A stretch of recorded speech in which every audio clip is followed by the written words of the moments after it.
भेदी, स्वतःच्याच घरात केली तब्बल 3,30,000 रुपयांची चोरी।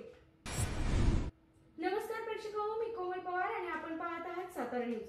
आजच्या भागामध्ये आपण पाहणार आहोत वंशाचा दिवा ठरला घराचा भेदी।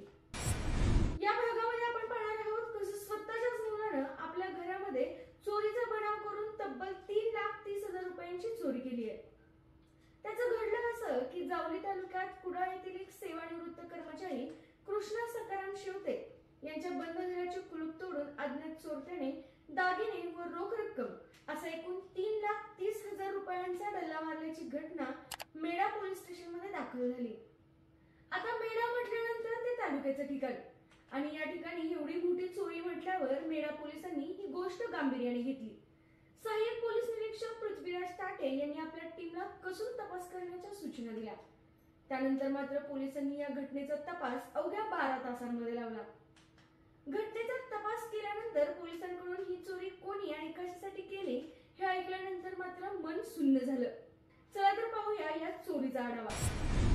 कुडाळ येथे राहणाऱ्या सेवानिवृत्त कृष्णा सकाराम शेवते यांच्या बंद घराचे कुलूप काढून घराच्या भिंतीवर असलेल्या लाकडी कपाटाचे कुलूप तोडून या कपाटामधील 5 तोळ्याची सोन्याची बोरमाळ व रोख रक्कम असा एकूण 3,30,000 रुपये किमतीचा मुद्देमाल चोरीला गेला। यामुळे हे कुटुंब चांगलंच भयभीत झालं होतं। ही चोरी कोणी केली असेल याचा मात्र त्यांना सुगावा सुद्धा नव्हता। परंतु मेढा पोलिसांनी आपली खाक्या वापरत केलेली चौकशी ही कामी आली।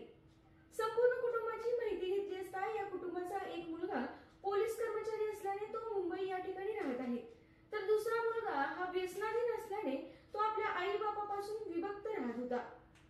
दारूचं व्यसन खूप असल्याने त्याची बायको सुद्धा त्याला सोडून गेली होती। ही माहिती आसपासच्या लोकांनी मेढा पोलिसांना दिली। या माहितीच्या आधाराखाली त्यांनी निलेश शेवते या मुलाची चौकशी करण्यास सुरुवात केली। चौकशी दरम्यान त्यांना एक धक्कादायक बाब समोर आली। ती म्हणजे या मुलाने ज्या दिवशी चोरी झाली त्याच दिवशी 50,000चा मटका लावून ते 50,000 त्या मटक्यामध्ये हरला होता। ही माहिती पोलिसांना मिळाल्यानंतर पोलिसांचा संशय त्याच्यावर आणखीनच दृढ झाला। मग मात्र त्यांनी निलेशला ताब्यात घेतले। ताब्यात घेतल्यानंतर पोलिसांनी पोलिसांचा खाक्या दाखवल्यानंतर निलेश पोपटासारखा बोलू लागला। व्यसनाच्या आधी नसल्याने निलेशवर मोठं कर्ज झालं होतं। त्यातच आपल्या आई बापाच्या घरात काय आहे काय नाही हे त्याला माहित होतं। त्यामुळे त्याने आपल्या घरातच चोरी करण्याचा विचार केला।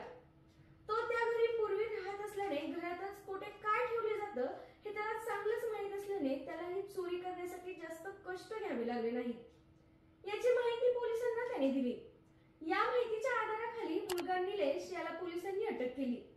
आरोपी निलेश याच्याकडून चोरीस गेलेली 5 तोळे वजनाची बोरमाळ तसेच रोख रक्कम 55,000 रुपये असा एकूण 3,30,000 रुपये किमतीचा मुद्देमाल हस्तगत करण्यात आला असून त्याला न्यायालयात हजर करण्यात आले आहे।